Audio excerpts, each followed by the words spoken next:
तो मेरे भाई एक बहुत ही खास वीडियो आप लोगों के लिए होने वाली है और एक बहुत ही अच्छी खबर है। मतलब बिहार के चुनाव के बाद में नेताओं के लिए अच्छी खबर हो जाती है। लेकिन हमेशा ये इत्तेफाक कहिए या फिर ये पहले से सोची-समझी बात कहिए, साजिश कहिए। साजिश तो नहीं कहेंगे इसको, लेकिन हाँ, एक प्लानिंग बहुत अच्छी गवर्नमेंट की होती है कि जब-जब चुनाव आता है, तो उसके पहले यहाँ पर एक भारी संख्या में पुलिस की तैनाती कर दो वहाँ पे। आप अक्सर देखेंगे जब दिल्ली में चुनाव आएगा, दिल्ली पुलिस और सीपीओ की दबा करके वैकेंसी आती है। यूपी में आएगा तो मेरे भाई वहाँ पर यूपी कांस्टेबल के चुनाव में मतलब बढ़िया वैकेंसी उनकी आती है। वैसे ही बिहार में जब चुनाव आने वाला है, माहौल पूरा गरमा-गर्मी का है, ठीक है? तो वहीं पर ये एक बहुत बढ़िया स्ट्रैटेजी मानी जा रही है, जहाँ पर 19,838 मेरे भाई यहाँ पर पद दिए गए हैं। ये कोई छोटा-मोटा पद नहीं है, बहुत बड़ी भी नहीं कहेंगे हाँ, लेकिन टक्कर का मेरे भाई यहाँ पर वैकेंसी ये होने वाला है, ठीक है? तो स्पष्ट रूप से आप यहां पर पढ़ सकते हैं कि बिहार पुलिस एवं बिहार विशेष सशस्त्र पुलिस में सिपाही के पदों पर नियुक्ति हेतु सूचना। अब ये जो वैकेंसी है बच्चों यहां पर ये पुरुष और महिलाओं दोनों को मिला करके है। इसका थोड़ा हम ब्रेकआउट आपको समझाते हैं। अगर आप इसमें देखेंगे तो कैटेगरी वाइज हम बता दें तो जनरल कैटेगरी की 7,935 है और उसी के अंदर मेरे भाई महिलाओं के लिए फिक्स कर दिया गया है 2,777। ठीक है, ऐसे ही ईडब्ल्यूएस का मेरे भाई 1983 है, तो यहाँ पर उसमें महिलाओं की वैकेंसी आरक्षित कर दी गई है 694। एससी का, एसटी का, ईबीसी का और बीसी का। अब बोलेंगे सर इसमें ओबीसी कहाँ है? असल में बिहार में थोड़ा सा मामला अलग हो जाता है। जब आप बिहार में जाते हैं तो ओबीसी भी दो भाग हो जाते हैं, क्रीमी लेयर, एक नॉन क्रीमी लेयर। ठीक है ना? तो मेरे भाई एक बीसी हो जाता है, एक ईबीसी हो जाता है, मतलब पिछड़ा वर्ग, एक अत्यंत पिछड़ा वर्ग। इससे ज्यादा मेरे भाई प्राथमिकता इनको मिल रही होती है, इसीलिए इनकी वैकेंसीज भी अगर आप देखोगे तो ज्यादा है। यानी ओबीसी का ही अगर आप वैकेंसी देखो तो लगभग आपको मेरे भाई 6,000 के करीब में पड़ जाता है। ठीक है, जो कि जनरल से सिर्फ थोड़ा सा कम है और ईडब्ल्यूएस से कई गुना ज्यादा है। ठीक है, जो बच्चे बिहार के होंगे यहाँ पर तो उनको पता होगा कि दो तरह के जाति के सर्टिफिकेट बनते हैं। एक मेरे भाई राज्य सरकार द्वारा और एक होता है केंद्र सरकार के नौकरी के लिए। अगर आप एसएससी की परीक्षा के लिए जब मतलब अप्लाई करते हो तो उसमें केंद्र सरकार वाला सर्टिफिकेट बनता है और राज्य सरकार के लिए करते हो तो राज्य सरकार वाला बनता है, उसमें ओबीसी नहीं होता, ईबीसी और बीसी होता है। ठीक है, तो ये थोड़ा अपने को मेरे भाई ध्यान रखना है। अब अगर हम आगे बढ़े यहाँ पर तो देखो जो ये पेपर का आया है फॉर्म भरने का, वो कब से कब तक है? तो ऑनलाइन में मेरे भाई ये वैकेंसी आ चुकी है, 18 मार्च से आप इसको अप्लाई कर पाएँगे और अंतिम जो डेट होगा वो 18 अप्रैल तक होगा। ठीक है, चुनाव की बातों को मैंने रिलेट इसीलिए किया क्योंकि अक्सर सरकार की कोशिशें होती हैं कि एक हम बच्चों और युवाओं के अंदर में थोड़ा पॉजिटिव होप दे दें और ऐसा नहीं है कि चुनाव के नतीजे तक आते-आते इसके नतीजे आ जाएँगे, बिल्कुल भी नहीं। कई इसके चरण हैं, वैकेंसीज़ पहले घोषित कर दी जाती है, नोटिफिकेशन पहले बता दिया जाता है, पेपर का डेट चुनाव के आसपास रखा जाता है, लेकिन रिजल्ट आते-आते थोड़ा वक्त लग जाता है। पिछली वैकेंसीज को भी अगर आप देखें तो उनमें भी काफ़ी ज़्यादा वक्त लगा था, इसमें भी इसी तरीके से वक्त लगेगा। लेकिन ठीक है, कहीं न कहीं आप लोगों के लिए एक अच्छी बात है और इससे आपको पॉजिटिव होना चाहिए, ठीक है? अगर हम बात करें मेरे भाई यहाँ पर कि ये फॉर्म का जो फीस है वो क्या है? तो देखो सबसे पहली बात कि आपके मन में ये शंका हो रही होगी कि ये बिहार सरकार या बिहार के अधीन ये नौकरी है, तो क्या इसमें बाकी राज्य के लोग अप्लाई कर पाएँगे? बिल्कुल कर पाएँगे। आप टीचर वाला अगर वैकेंसी देखोगे तो उसमें भी बाकी राज्य के लोगों ने अप्लाई किया। वैसे ही ये कांस्टेबल वाला जो वैकेंसी है इसमें भी बाकी राज्य के लोग अप्लाई कर पाएँगे। लेकिन डिफरेंशिएशन हमेशा रहता है। जिस राज्य की वैकेंसी आती है वहाँ की राज्य सरकार की हमेशा जो झुकाव और रुझान होती है वो ये होती है कि हम अपने राज्य के लोगों को ज़्यादा से ज़्यादा नौकरी दें क्योंकि वो उनके वोटर होते हैं। ठीक है? वो फिक्स वोटर होते हैं वहाँ पर तो उनको टारगेट करने की कोशिश होती है। तो ऐसे ही फीस में भी थोड़ा-सा ध्यान रखा गया। फीस में मेरे भाई अगर हम बात करें तो एससी हो गया, एसटी हो गया यहाँ पर, ठीक है? और साथ में बिहार राज्य की जितनी भी महिलाएँ हो गईं, चाहे वो किसी भी जाति से आती हैं, मतलब यूआर, जनरल, ओबीसी मतलब ईबीसी और बीसी आपका किसी भी कैटेगरी की महिला है और वो बिहार राज्य में है, उनके लिए निःशुल्क ₹180 का फॉर्म है। ठीक है? बहुत ही कम मतलब यहाँ पर चार्ज रखा गया है उनके लिए, फ्री किसी के लिए नहीं है। चाहे एससी हैं आप, एसटी हैं या फिर आप महिला हैं, किसी भी वर्ग की हैं, ₹180 आपको देना पड़ेगा। ट्रांसजेंडर अभ्यर्थियों के लिए ₹180 हैं और बाकी जितने कैटेगरीज़ के हो गए या किसी भी राज्य के हो गए, उनके लिए मेरे भाई यहाँ पर ₹675 का फॉर्म लिया गया। मतलब बढ़िया पैसा ये लोग लेता है फॉर्म के नाम पर, ठीक है ना? और पेपर भी लोग ऑनलाइन नहीं कंडक्ट करवाएगा, ऑफलाइन करवाएगा, बाद में वो उम्र छीन लेगा आपसे। ठीक है, बट ठीक है, बढ़िया भाई, चलो ₹675 लेकर के बढ़िया एक बार में करवा दे तो ज़्यादा बढ़िया है। हमको तो लगता है ये जो 675 लेते हैं 2-3 बार का किश्त का होता है क्योंकि इनको पूरा विश्वास होता है अपने ऊपर में कि हम एक बार तो पहले पेपर लीक करवाएँगे, दूसरी बार टेक्निकल फॉल्ट करवाएँगे, तीसरी बार में तुम्हारा रिज़ल्ट देंगे। ऐसा इसमें नहीं है, लेकिन हाँ, बाकी जो एसएससी बिहार एसएससी की जो परीक्षाएँ हुई आप उनमें देख लीजिए। ठीक है, तो ये लोग पूरा एस्टीमेट लगा के 4 साल का प्लान लेकर के तब आपसे एक बार फॉर्म का पैसा लेता है।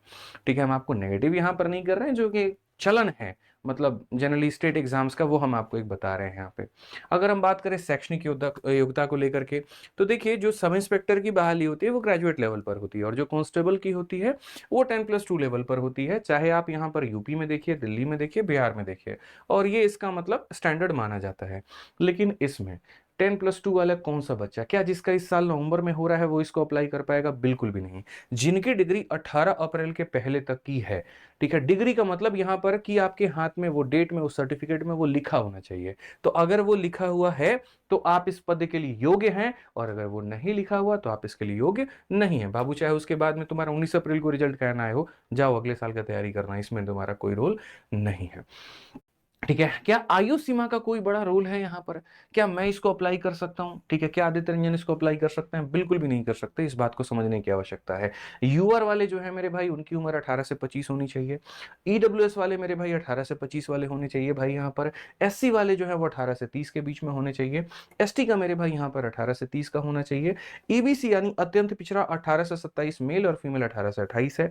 ठीक है, बीसी का मेरे भाई 18 से 27 हो गया, इस तरीके से करके। अब बात यहाँ पर ये आती है कि सर ये जो डेट है, ये जो डेट है ना सर, यहां पर वो कौन सा डेट कंसीडर करेंगे? तो मार्कशीट के लिए मेरे भाई 18 अप्रैल का डेट कंसीडर किया जाएगा, और उम्र के लिए मेरे भाई 1 अगस्त 2025। गौर से देखिए, कोई टाइपिंग मिस्टेक नहीं है, 2024 नहीं 2025 है। इस तारीख तक आपका यहां पर मैक्सिमम इतना एज होना चाहिए। अगर इसके बाद मेरे भाई मान लीजिए आपका एज बढ़ रहा है तो आप अप्लाई नहीं कर पाएंगे, ध्यान रखिए। ठीक है, इस तारीख तक आप इस एज ग्रुप में आने चाहिए, बस इतना समझ लीजिए। ठीक है, उससे पहले भी हुआ तो भी नहीं भर सकते, उसके बाद का हुआ तो भी नहीं भर सकते, इस बात को ध्यान रखिए आप। ठीक है, अब यहां पर बोलोगे सर सिलेबस पहले बताए नहीं, शारीरिक मापदंड पहले बता दिए, काहे ऐसा किए आप? ऐसा इसीलिए किए क्योंकि भैया ये बिहार है और यहां कुछ भी होता है। जितने भी राज्य हैं, अगर आप उनके कांस्टेबल लेवल की बहाली देखोगे तो उनका जो मेरिट बनता है वो रिटन पेपर पर बनता है, और फिजिकल उनका क्वालिफाइंग होता है। चाहे आप दिल्ली उठाओ, चाहे आप यूपी उठाओ, बिहार में मेरे भाई उल्टी गंगा बहती है। यहां पर क्या होता है, रिटन को सिर्फ क्वालिफाइंग माना जाता है, और जो मेरिट बनता है वो फिजिकल के आधार पर बनता है। ठीक है, फिजिकल में भी कौन कौन से मापदंड है वो भी हम समझाएंगे आपको। और इतना हम आपको आश्वस्त कर देते हैं कि इस वीडियो के बाद में आपको कोई भी YouTube पर कोई भी वीडियो देखने की जरूरत नहीं पड़ेगी, ये अपने आप में पर्याप्त होगा, जो संपूर्ण जानकारी देगा आपको। तो इसीलिए आप इस चैनल को सब्सक्राइब कर लीजिए, क्योंकि ऐसे कई नोटिफिकेशंस के ऑथेंटिक वीडियोस हम लोग लेकर के आ रहे होते हैं और आपको सटीक जानकारी दे रहे होते हैं। ठीक है, चलिए आइए यहां पर। तो अगर हम बात करें कैटेगरी को लेकर के, तो सर यूआर और बीसी वाले जो है उनके लिए मेरे भाई हाइट हमारा न्यूनतम न्यूनतम मतलब 165, इससे ऊपर चाहे तुम्हारी जितनी हो। बात करें सीना को लेकर के, तो बिना फुलाए 81, फुला करके 5 सेंटीमीटर यानी 86 तक जाएगा। ऐसे ही ईबीसी, एससी, एसटी, और ये सारा का सारा जो मेरे भाई पीपीटी है ना पूरा, ये हम आपको डाल देंगे अपने अपने Telegram maths by Aditya Ranjan sir पर। ठीक है, तो आप इसको मेरे भाई डाउनलोड कर लीजिएगा, और वहां से अगर कभी भी फ्यूचर में कोई जानकारी की आपको आवश्यकता पड़ी तो आप वहां से ले लीजिएगा। कोशिश करूंगा मैं इसका एक हेल्प बुक बनवा करके और पीडीएफ मेरे भाई आपके टेलीग्राम पर डलवा दूं। ठीक है, ताकि वो हेल्प बुक हमेशा आप अपने साथ में रखें और आपको उसका फायदा मिलता रहे। ठीक है, अब बात आती है कि सर इतनी बड़ी संख्या में जो है वैकेंसी आई है, योग्यता भी सिर्फ 12वीं चाहिए यहां पर, तो सर चयन का प्रक्रिया क्या है? थोड़ा मतलब संदेह सा मन में है। तो देखिए 3 चरण है। सबसे पहला चरण है किसकी, एक लिखित परीक्षा होती है। उसके बाद में जब आप इसको क्वालिफाई करते हैं तो आप यहां पर फिजिकल में जाते हैं, मेरिट इसके आधार पर बनता है। जिनका मेरिट बन जाता है उनका डॉक्यूमेंट वेरिफिकेशन और मेडिकल होता है, और बाद में आपके हाथ में आपका नौकरी पकड़ा दिया जाता है। लेकिन अब इसमें अलग अलग चरण क्या है वो हम थोड़ा डिटेल में जानने की कोशिश करते हैं, और सारी बातें हम आपको डिटेल में बताते हैं। तो सबसे पहला जो स्टेज 1 है वो हमारा है मेरे भाई रिटन की परीक्षा। इसके बारे में हम बताएं तो उसमें कौन कौन से विषय आते हैं। तो मेरे भाई हिंदी के 10 सवाल, अंग्रेजी के 10 सवाल, गणित के 10 सवाल। कितने हो गए? लगभग मिलाकर के हमारे 30 हो गए। 10 से 12 मतलब वेरी कर जाता है, 2 ज्यादा 2 कम ऐसे करके। ठीक है, सामान्य विज्ञान यानी जनरल साइंस के हमारे हो गए 30 सवाल। तो 30 और हमारे 30 हो गए मेरे भाई 60, और बाकी के जो 40 सवाल हो गए उसके अंदर में समसामयिकी यानी करंट अफेयर और हमारा पूरा पूरा संपूर्ण जीएस आ गया। ये पूरा भाग हमको तो यही समझ में नहीं आता 10 सवाल में इंग्लिश क्या पूछेगा ये लोग, मैथ्स क्या पूछेगा, मतलब ठीक है चलो अपनी प्रक्रिया है। 100 सवाल मेरे भाई हो गए, एक एक नंबर का हो गया पेपर, तो 100 नंबर का हो गया। समय पूरा 2 घंटा ये लोग देता है बढ़िया से कि तुम आराम से सोच करके लिखो। भाई समय पता है ज्यादा कहां दिया जाता है, वहां पर जहां मैथ और रीजनिंग का जो पार्ट है ना, उनके क्वेश्चन ज्यादा ज्यादा हो तो वहां ज्यादा समय दिया जाता है। जीएस के क्वेश्चन तो बच्चा इसे उड़ा देता है, 2 घंटे तो हमको लगा बहुत ज्यादा इन लोग वक्त दे दिया, बट ठीक है बिहार है, मैंने कहा ना कुछ भी हो सकता है, बढ़िया बात है। अब यहाँ पर मान लीजिए इन लोगों ने ये पूरा पूरा बना दिया, तो आपको लग रहा होगा सर कट ऑफ कितनी जा रही होगी, ठीक है सर कितना क्वालिफाइंग होगा, क्या होगा, 100 तरह के मन में सवाल आ रहे होंगे। मैं आपके लिए एक अच्छी खबर बताता हूं, समझिए सारी बातें कि एकदम पॉइंट वाइज लिखी हुई है कि अगर आप मान लीजिए भविष्य में कोई बात भूल भी गया, हालांकि स्क्रीनशॉट आप लोग लेते रहिएगा फोन में, स्क्रीनशॉट लेना मत भूलिएगा, ठीक है। फिर भी उसके बाद हम लिंक डाल देंगे टेलीग्राम पर, टेलीग्राम का सर लिंक डाल दीजिएगा वीडियो में, ठीक है, बच्चों को मिल जाएगा। तो अगर हम टेलीग्राम नहीं, पीडीएफ का ही लिंक डाल दीजिएगा आप वीडियो के अंदर में, ठीक है। तो सीधा उस लिंक पर क्लिक करोगे, सीधा पीडीएफ खुल जाएगा तुम्हारे लिए। तो अगर हम बात करें तो पहले ये पेपर के बारे में समझो, ये जो पेपर आप देने जाते हो, किसी को अगर कंप्यूटर की जानकारी नहीं है तो क्या वो पेपर दे पाएगा? बिल्कुल दे पाएगा, क्योंकि ये पेपर मेरे भाई वो ऑफलाइन होता है और ओएमआर पर होता है, गोला भरना होता है, इसीलिए वो 2 घंटा का समय दिया गया है। अगर ये ऑनलाइन होता तो शायद ये 2 घंटे का समय नहीं होता, क्योंकि ओएमआर भरने में टाइम लगता है, ठीक। उसके बाद अगर हम बात करें तो लिखित परीक्षा में 30% से कम अंक प्राप्त करने वाले अभ्यर्थियों की शारीरिक दक्षता परीक्षा के लिए असफल घोषित कर दिया जाएगा। मतलब ऐसे मान करके चलो तुम्हारा पेपर नहीं चेक करेंगे, 30% से कम नंबर लाए तुम्हारा कोई मतलब नहीं बनता है। इससे ऊपर अगर लेकर के आ रहे हो तो कंसीडर करेंगे तुमको फिजिकल में बुलाने के लिए, लेकिन क्या 30% से ज्यादा नंबर लाने पर फिजिकल में बुला लिया जाएगा? नहीं। इसी बात का स्पष्टीकरण अगले लाइन में आपको मिलता है कि लिखित परीक्षा में प्राप्त अंकों के आधार पर यथासंभव विज्ञापित रिक्तियों के आरक्षण कोटि पर प्रत्येक कोटि के 5 गुना अभ्यर्थियों का चयन होगा। ऐसे मान करके चलो कि जैसे जनरल में 3000 सीटें हैं तो 3000 का 5 गुना यानी 15,000 लोगों को मेरे भाई फिजिकल में बुलाया जाएगा, ठीक है। ये नहीं कि 18,000 लोग, 20,000 लोग क्वालिफाई कर लिए सबको बुला लेंगे, नहीं। तो इसका मतलब ये हुआ कि जैसे सीडीएस में होता है कि मिनिमम इतना परसेंट आपको लाओगे तो क्वालिफाई करोगे और बाद में उसका कट ऑफ बनता है, वैसे यहां पर भी है कि मिनिमम तो 30% लाना ही लाना है, ठीक है। और उसके बाद और बेहतर स्कोर होना चाहिए, ताकि जो शुरू के मने मानो यहां पर 15,000 अगर जनरल कैटेगरी के लोगों को बुलाया जा रहा है तो उन 15,000 लोगों की उन भीड़ में मेरे भाई आप शामिल हो पाए। यानी आपको सच में पढ़ना पड़ेगा और आप इसको मजाक मजाक में नहीं ले सकते। बेशक ये क्वालिफाइंग है, बेशक इसके आधार पर मेरिट नहीं है, लेकिन अगले पड़ाव में जाने के लिए नंबर का अच्छा होना बहुत जरूरी है। ये दिमाग में पहले दिन से बिठा लेना। उसके बाद अंतिम जो लाइन हमने कही है वो यही है कि लिखित परीक्षा अंतिम मेधा सूची, मतलब वही है, लिखित परीक्षा के आधार पर मेरिट आपका नहीं बनेगा। अब बात आती है सर आपने तो 3 भाग कहे थे सिलेक्शन के, फिर से रिपीट कराता हूं कौन कौन से। पहले लिखित परीक्षा दोगे, पता चल गया कौन कौन सा सब्जेक्ट आता है, कितने नंबर का होता है। ऑफलाइन ये पेपर होता है 2 घंटे का पूरा 100 नंबर का है, मिनिमम 30% लेकर के आना है। क्वालिफाई करेंगे तो हम कहां ड्रॉप आउट हो जाएंगे, इसमें जाएंगे। वैकेंसी का कितना गुना लेगा? 5 गुना लेगा। अब इसमें पहुंचो, मेरिट इस पर बनता है, लेकिन इसमें मेरिट कितने आधार पर बनता है? 3 आधार पे। पहला हो गया दौड़, दूसरा हो गया कूद, और तीसरा हो गया मेरे भाई यहां पर गोला फेंकना। वो तीनों पर कितने कितने नंबर बनते हैं वो भी हम बताते हैं। सबसे पहले पर आ जाइए दौड़ पे। दौड़ कितने नंबर का है? 50 नंबर का, ठीक है। जो व्यक्ति 5 मिनट या 5 मिनट से कम भागता है उसको पूरे मेरे भाई 50 में 50 दिए जाते हैं, ठीक है। उसके बाद में अगर हम बात करें यहां पर जो 5 मिनट से 5 मिनट 20 सेकंड तक मेरे भाई भागेगा उसको मिलेगा 40 नंबर। जो 5:20 से 5:40 तक भागेगा उसको 30 नंबर। जो 5:40 से 6 तक भागेगा उसको 20 नंबर। और जो 6 मिनट से ज्यादा लेगा, बोरिया बिस्तर समेटो निकलो यहां से, तुम्हारी आवश्यकता नहीं है। सीधा इसे बोल के टाटा बाय बाय कर देंगे। भाई इतना ज्यादा भागोगे तो तुम कैसे कल के दिन चोर को पकड़ पाओगे? तो फिर तो तुम्हारी जरूरत ही नहीं है सरकार को। समझ गए बात को लेकर के?